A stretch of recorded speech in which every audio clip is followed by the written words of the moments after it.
Hello students, आज के मेरे इस यूट्यूब वीडियो क्लास में आप सभी का B part second home science के स्टूडेंट्स का स्वागत और अभिनंदन है। स्टूडेंट्स, आज हम बी पार्ट सेकंड के टेक्सटाइल एंड लॉन्ड्री पेपर पे हमारा फोकस रहेगा। मेरे लास्ट क्लास में आपने टेक्सटाइल फाइबर्स के बारे में पढ़ा था। मैंने काफ़ी डिटेल में बताया था। उसी में जो है दो तरह के मैंने आपको नेचुरल और मैन मेड फाइबर्स को क्लासिफिकेशन आपको पूरा बताया था। आज हमारा फोकस नेचुरल फाइबर में वुल फाइबर पर रहेगा। यानी आज की मेरी जो ये क्लास है और इसके मेरे 3 क्लासेस में ये ऑलमोस्ट आपका ऊन का रेशा जो है उसका पूरा का पूरा मैं प्रॉपर्टी इम्पॉर्टेंस और ये सारी के सारी कैसे उसकी प्रॉपर्टीज़ होती हैं, ये सब चीज़ें मैं आपको बता पाऊँगी। तो इस पर हमारा फोकस रहेगा। फर्स्ट, वुल, यानी इसको हम क्या कह रहे हैं, ऊन जो होता है वो एक जानता रेशा होता है जो कि एक प्राकृतिक रेशा है, प्रोटीन का बना होता है। और वूल के साथ साथ में एक और रेशा आपने सुना होगा, सिल्क का। वो भी क्या है, एनिमल से हमें एनिमल फाइबर होता है और ये दोनों के दोनों प्रोटीन के बने होते हैं। इसके कारण से इनमें काफ़ी समानताएं पाई जाती हैं और दोनों एनिमल से हमें मिलते हैं, इसलिए हम इन्हें क्या कहते हैं, एनिमल फाइबर कहते हैं। अब जो ऊन का जो रेशा होता है वो हमें भेड़ से मिलता है, जबकि सिल्क का रेशा जो होता है वो हमें सिल्क के कीड़े से मिलता है। अब इसका जब हम ओरिजिन या हिस्ट्री पे जब हम थोड़ा पीछे जाते हैं तो बालों का आपने देखा होगा कि बाल जो एनिमल्स होते हैं उसके बॉडी पे उत्पन्न होते हैं और ये एक नेचुरल चीज़ होती है। जो भी जैसे सर्दी, गर्मी, बारिश, इनसे बाल जो हैं शरीर की रक्षा प्राकृतिक रूप से करते हैं।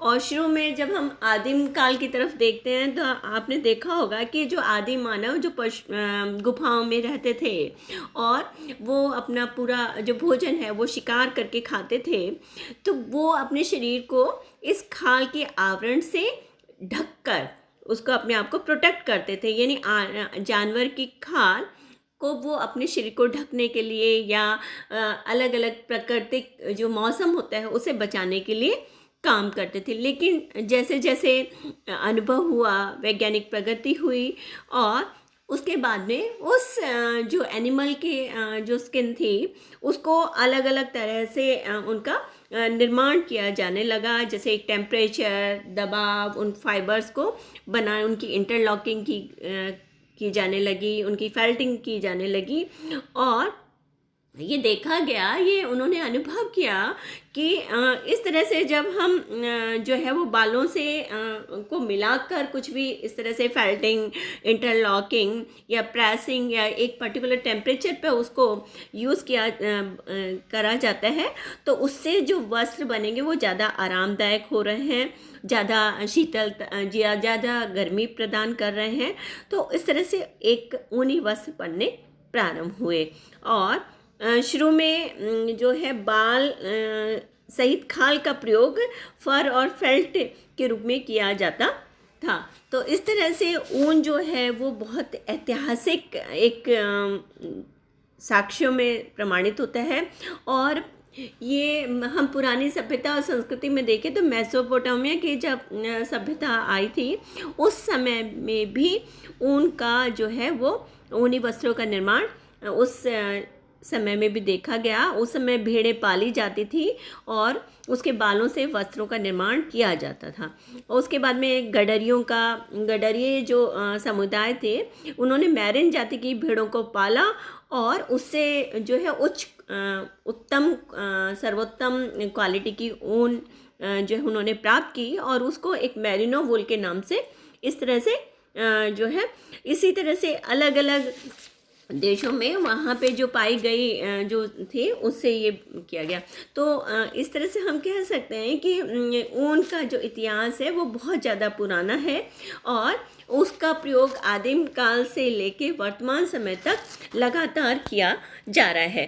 अब नेक्स्ट हमारा है, इसको थोड़ा सा देखिए। Wool and hair fibres are natural hair of certain animals and are composed of protein, यानी जो ऊन है या जो बाल जैसे जो तंतु होते हैं वो क्या है, सामान्य या प्राकृतिक रूप से होते हैं, बाल होते हैं और ये कुछ एनिमल से प्राप्त होते हैं जो कि प्रोटीन के बने होते हैं। और ये प्रोटीन जो होता है कॉम्प्लेक्स ऑर्गेनिक कंपोनेंट होता है और इन कंपाउंड्स में अमीनो एसिड पाए जाते हैं। द चीफ वुल प्रोड्यूसिंग जो कंट्रीज़ हैं वो UK, Australia, New Zealand, Argentina, south Africa and United state हैं। अब है इसके सोर्सेज क्या होते हैं। वुल जो है वो हमें कहाँ कहाँ से मिलती है, कौन कौन से स्रोत हैं जहाँ से हम ऊन को प्राप्त करते हैं। तो इसमें फर्स्ट है कैमल हेयर, यानी ऊँट से प्राप्त जो ऊँटों से भी हम कुछ क्वालिटी के जो है ऊँट के जो बाल होते हैं वो उनसे भी हम ऊन प्राप्त करते हैं। और ये ऊँट जो होते हैं जैसे दो हम्प वाले जो होते हैं बैक्टीरियन ऊँट जो कि एशिया, चाइना और मंगोलिया में पाए जाते हैं, साइबेरिया में भी जो है में भी ये पाए जाते हैं और इनसे भी हम बाल प्राप्त करते हैं। ऊँट के जो है पेट और गर्दन के हिस्से से जो बाल प्राप्त करते हैं उससे ज़्यादा अधिक अच्छे ऊन हमें मिलते हैं। इनमें जो गर्दन और पेट पे जो बाल होते हैं वो ज़्यादा चमकदार होते हैं, महीन होते हैं और कलर होते हैं। और इसके अलावा पीठ, टांग और सिर पे हल्की क्वालिटी के होते हैं। ऊँट का क्या रहता है कि समय समय पे कुछ तो वो स्वतः ही बालों को झाड़ देते हैं और उससे हम ऊन प्राप्त कर लेते हैं। इसके अलावा भी वो उसको यूज़ किया जाता है, बिना झाड़े भी जो है उनको समय समय पे उनको निकाल लिया जाता है। नेक्स्ट है मोहेर, ये अंगोरा जो है गॉड से प्राप्त किया जाता है, अंगोरा बकरी से जो है प्राप्त किया जाता है। ये बकरी इसके बाल ऊनी जो होते हैं उनसे रेशों से प्राप्त अंगोरा कहलाती है और इसके बालों को मोहेर कहते हैं।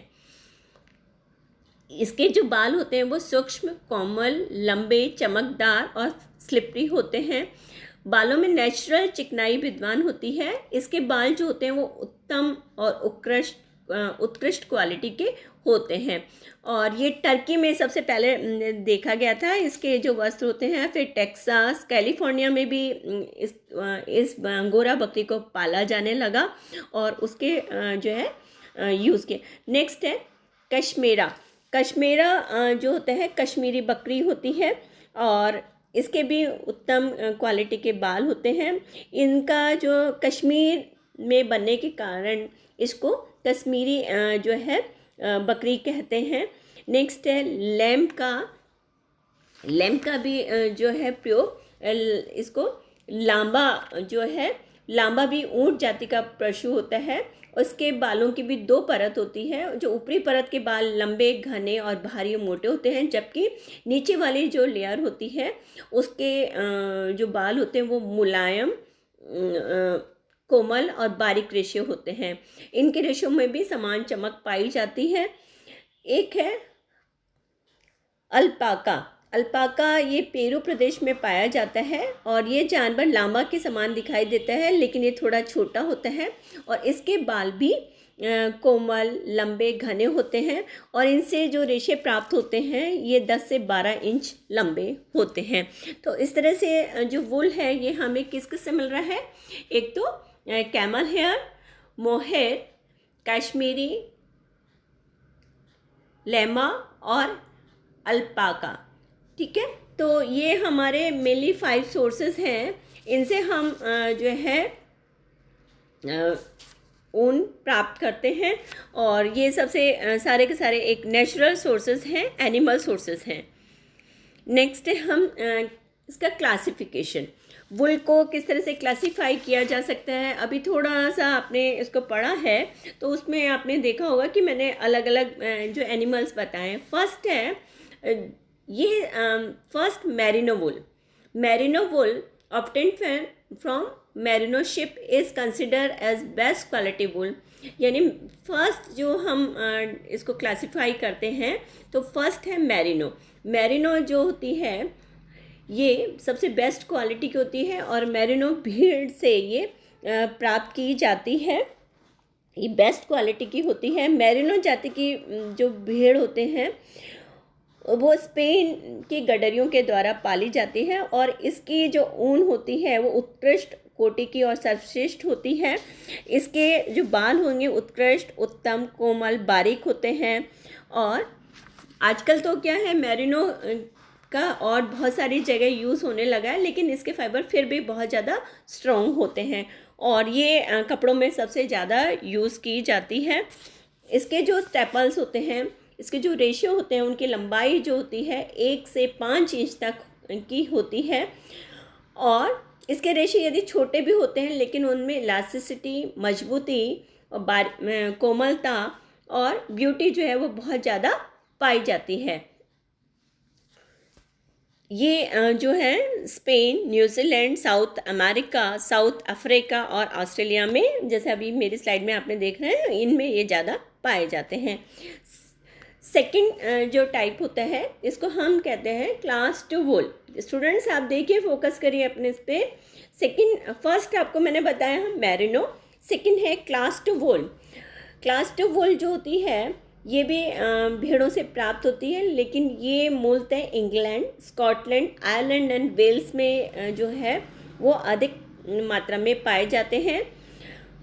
ब्रिटेन में बने ऊनी वस्त्र जो होते हैं ये इससे ज़्यादा बनते हैं। ये भी उत्तम सेकंड क्लास जो होती है ये भी काफ़ी अच्छी होती है। ये इसके जो रेशियो होते हैं वो 2 से 8 इंच लंबे होते हैं। Elasticity, the fibre are strong, fine and elastic, यानी फाइन भी होते हैं, स्ट्रॉन्ग भी होते हैं और प्रत्यास्था भी पाई जाती है, लेकिन बहुत मजबूत नहीं होते हैं। और मैरिनो वुल के समान ये बहुत ज़्यादा अच्छे भी नहीं होते हैं। नेक्स्ट है क्लास 3 वुल, यानी तृतीय श्रेणी की ऊन। ये जिन भेड़ों से प्राप्त होती है वो यूनाइटेड किंगडम में, यानी मूलतः इंग्लैंड और अमेरिका में ही होते हैं। इनके रेशे 4 से 18 इंच तक लंबे, मोटे, रुक्ष, खुरदरे, कड़कीले और कड़े होते हैं और इस ऊन में जो है स्केल्स एंड क्रिम्स काफ़ी कम मात्रा में होते हैं। इस तरह की जो ऊन होती है क्लास 3 वुल जो होती है इसमें इलास्टिसिटी, कोमलता, लचीलापन, प्रतिस्कंदा का अभाव होता है। इनसे वस्त्र बनाने कठिन होते हैं और इससे जो होती है रग्स, दरियाँ, ब्लैंकेट्स बनाए जाते हैं। नेक्स्ट है क्लास 4, चतुर्थ श्रेणी की ऊन। और this class of wools are 25 to 400 mm long, यानी 1 से 16 इंच लंबे होते हैं। कोरसेस होते हैं, hair like have less scales and little, यानी इसमें स्केल्स भी कम होते हैं और इसमें क्रैम्प्स भी कम पाए जाते हैं। ये रेशे कड़े, चिकने, बालों के समान व अधिकतर चमकीले होते हैं, है ना। यानी इसमें मैंने अभी आपको बताया जो शालकों व घुमाव बहुत कम होता है। इसमें पर्याप्त मजबूती, लचीलापन, इलास्टिसिटी का अभाव होता है। इसके जो वस्त्र बनेंगे वो भी बहुत अच्छी क्वालिटी के नहीं बनते हैं। इसमें जैसे दरियाँ, गलीचे, कालीन आदि बनाए जाते हैं। नेक्स्ट है क्वालिटी ऑफ वुल किस पे डिपेंड करती है, यानी आप कोई भी आप बताओगे कि उसकी कोई भी ऊन हमने ली है उसकी क्वालिटी कैसी है। फर्स्ट मैंने अभी आपको बताया टाइप ऑफ, अब है क्वालिटी यानी ब्रीड, शिप की ब्रीड क्या है, किस तरह की वो ब्रीड है। यानी अभी आपने देखा कि मैरिनो है, लैम है, अल्पाका है, अंगोरा है, कैमल है, तो यानी कौन सी ब्रीड की है। नेक्स्ट है condition under which it has lived, यानी किस कंडीशन में वो जो भी एनिमल हमारा है वो रहता है, उसके ऊपर डिपेंड करता है। नेक्स्ट है the quality and price of raw wool depend on, यानी किस किस पे कोई भी हम यदि ऊन खरीद रहे हैं तो वो उसकी क्वालिटी और उसकी प्राइस है वो किस पे डिपेंड करती है। उसकी फाइननेस, यानी कितना वो चमकदार है, कितना वो स्मूथ है, उसकी लेंथ कितनी है, उसकी मजबूती कितनी है, उसकी प्योरिटी कितनी है और कलर कैसा है, इन सब चीज़ों पे ये डिपेंड करता है। Thank you students. नेक्स्ट मेरी क्लास वुल का मेरा अभी नेक्स्ट क्लास जो है वो कंटिन्यू आपके इस नेक्स्ट वीडियो में रहेगा, और उस पर आप नेक्स्ट टॉपिक पे आपका फोकस रहेगा प्रॉपर्टीज़ ऑफ वुल पे। और तो आप नेक्स्ट क्लास में फिर मेरे साथ में जुड़ेंगे। Thank you, have a good day.